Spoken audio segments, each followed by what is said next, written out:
بسم الله الرحمن الرحيم. متابعي ومشاهدي المصرية من كل مكان، أهلا بكم في فيديو جديد بخصوص خلطة علف للتسمين والحلاق. إن شاء الله في حلقة النهاردة هنقول لك على خلطة علف تمشي معاك لو أنت عندك خرفان تسمين، جديان تسمين، عجول تسمين، وبرضك لو عندك بقر والد، غنم والدة، جاموس والد.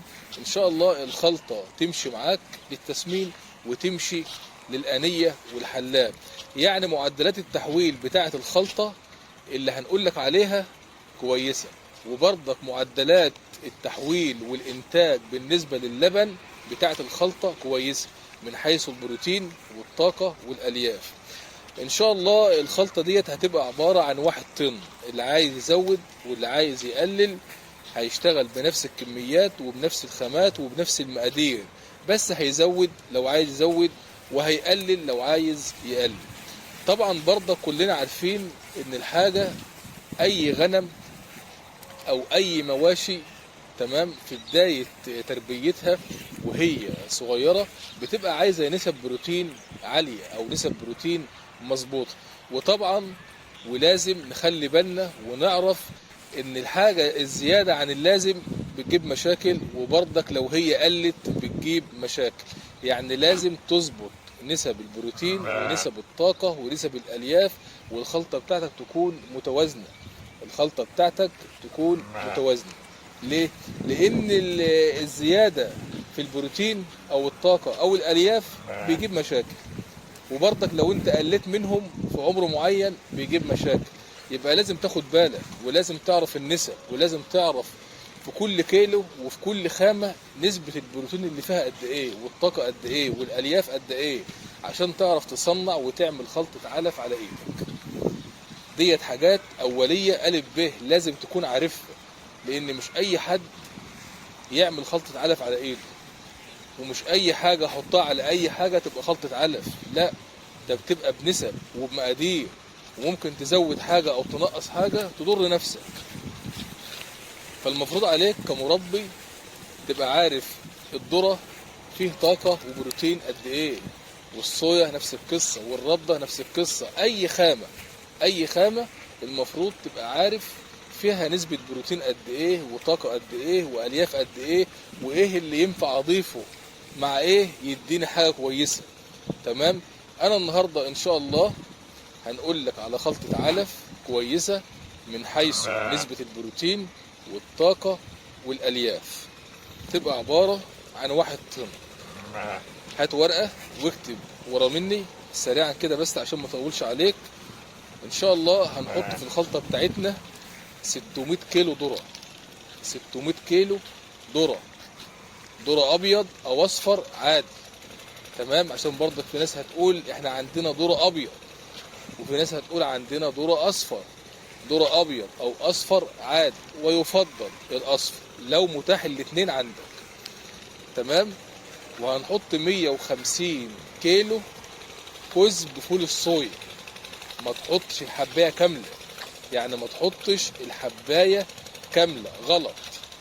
في حاجة اسمها كزب فول الصويا، نحط منها 150 كيلو، زائد 200 كيلو ردة. والردة تفضل تكون خشنة. الردة تفضل تكون خشنة من مصدر او مصنع كويس، ما تكونش ناعمة عشان ما يبقاش فيها كنس وغلط على البهيم. هنحط 200 كيلو ردة خشنة، ردة نظيفة، و150 كيلو كزب فول الصويا، و600 كيلو ذرة. تمام. طبعا بالنسبة للغنم هتحط الخامات دي خشنة، الدش بتاعها يكون خشن. طب لو بالنسبة للمواشي الكبيرة، العجول او البقر او الجاموس، يبقى الدش هيبقى ناعم. تمام.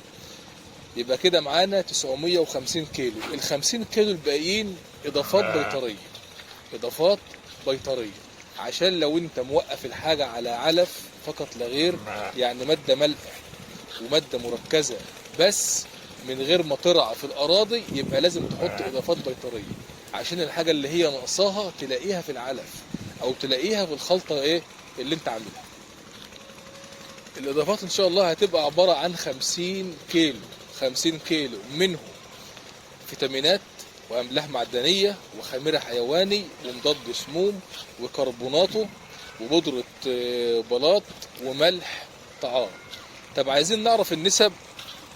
النسب ان شاء الله هتبقى 5 كيلو فيتامينات، 5 كيلو فيتامينات، 5 كيلو املاح معدنيه، 5 كيلو خميره حيواني، 5 كيلو مضاد سموم، 5 كيلو مضاد سموم.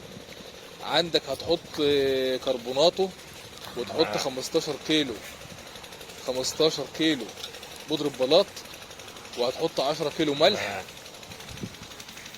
تمام. هتحط 2 كيلو بودرة ثوم، 2 كيلو كربوناته او 5 كيلو. دي كلها اضافات بيطريه بتحطها على كل 1 طن. ان شاء الله الخلطه ديت هتديك نسبه بروتين من 17 ل 18، من 17 ل 18. ملحوظه، بلاش تستخدم كزب بذرة القطن بزيته او من غيره في الاعمار الصغيره. ركز في الحته دي، بلاش تستخدم كزب بذرة القطن بزيته او معصوب في الاعمار الصغيره، يعني بذرة القطن. تمام. المستخلص بتاع بذرة القطن فيه بزيته وفيه من غير زيته. بلاش الاتنين تستخدمهم في الاعمار الصغيره، لان فيهم او بذرة القطن فيها مادة سامة بتبقى غلط على العمر الصغير، ولكن استخدمها في العمر الكبير. الخلطة ديت ان شاء الله معاك 1 طن 600 كيلو شيشة، 150 كيلو كزب فول الصويا، 200 كيلو ردة، 50 كيلو اضافات بيطرية.